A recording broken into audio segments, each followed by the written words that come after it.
And President Trump has publicly thrashed the nuclear deal with Iran. He has indicated he wants to withdraw from what is seen as the signature foreign policy achievement of the Obama administration.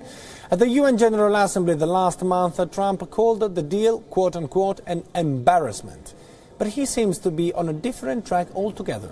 Mindful that Trump may not certify that Iran is meeting its obligations under the nuclear deal negotiated in 2015 with all 5 permanent members of the UN Security Council, he is working with members of Congress and European leaders to hammer out a compromise. This could mean the deal will remain, but Iran will be confronted with its missile transfers and backing for armed groups like Hezbollah.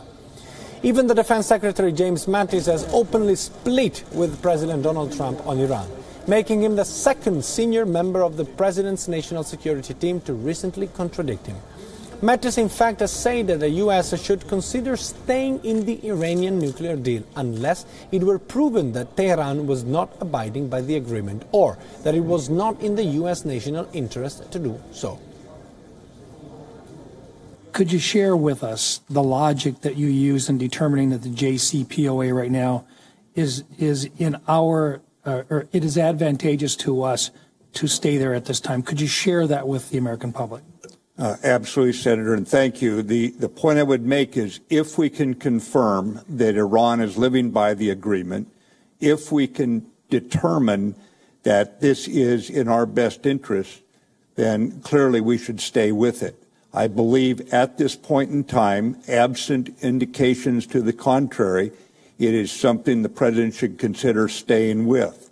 There is another requirement where we certify that it's in our best interest, and it goes into a broader definition of national security, broadening beyond the issue, the treaty, or not the treaty, but the agreement itself. That means the President has to consider more broadly things that rightly fall under his portfolio of looking out for the American people in areas that go beyond the specific letters of the JCPOA. In that regard, I support the rigorous review that he has got going on right now. Mattis also played down an apparent split between the US president and his top diplomat over outreach to North Korea. He said America's focus was still on finding a diplomatic solution to the dispute with Pyongyang.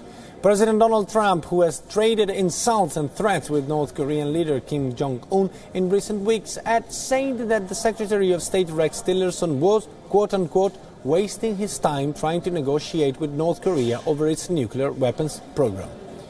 He was reacting to Tillerson's statement in China, where he said that the United States had direct channels of communication with the North and was probing Pyongyang to see if it was interested in dialogue.